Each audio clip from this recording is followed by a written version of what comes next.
Согласно праксата и согласно законот, денеска ќе имаме консултации и со премиерот во заменување господинот Заев, имав кратка, но успешна средба со господинот Ахмети, каде што разговаравме за можното кадровско решение поврзано со Министерството за внатрешни работи, односно биографијата, профилот на личноста која што од наша страна како предлог беше презентирана.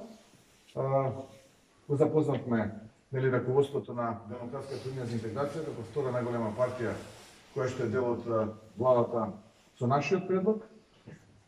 Очекувам дека ќе имам исто така успешна средба и со премиерот во заминување за неколку минути од сега во владата на Македонија и веднаш после таа средба ќе можеме да го соопштиме името кое што денеска најпрво на средбата со господинот Ахмети го разговаравме, а потоа и со господинот Заев, па потоа јавноста ќе знае малце повеќе и за предлогот и за неговиот профил. Може ли малку да характеристики да не кажете за кого на човек? Станува збор за професионално нешто.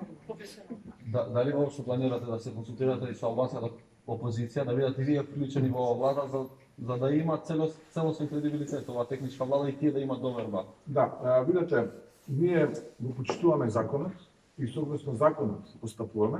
Законот не смета да се консултирате? Законот вели дека се консултираме со двете најголеми политички партии, во случајот освен ДПМН, тоа се СДСМ и Демократската унија за интеграција, но во деновите кои што следат, добро е да поразговараме со албанската опозиција, како што ја викате во Македонија, да можеме да поразговараме и со делот кадровските решенија кои што ќе бидат делот Министерството и делот структурите кои што ќе ги предводи овој нов технички министер за внатрешни работи, да видиме какви предлози имат тие, доколку тие предлози се со квалитет кој што ќе го обезбеди непречено да се развива процесот на избори, се добре дојдени и секако тоа ќе следи во деновите кои што следи. Дали вие се спремни од сите тие позиции што ќе ги добиете со техничкиот договор да им отстапите некои од тие позиции на албанската опозиција? Тоа ве прашувам. Мислам дека во законот тоа нигде не се забранува.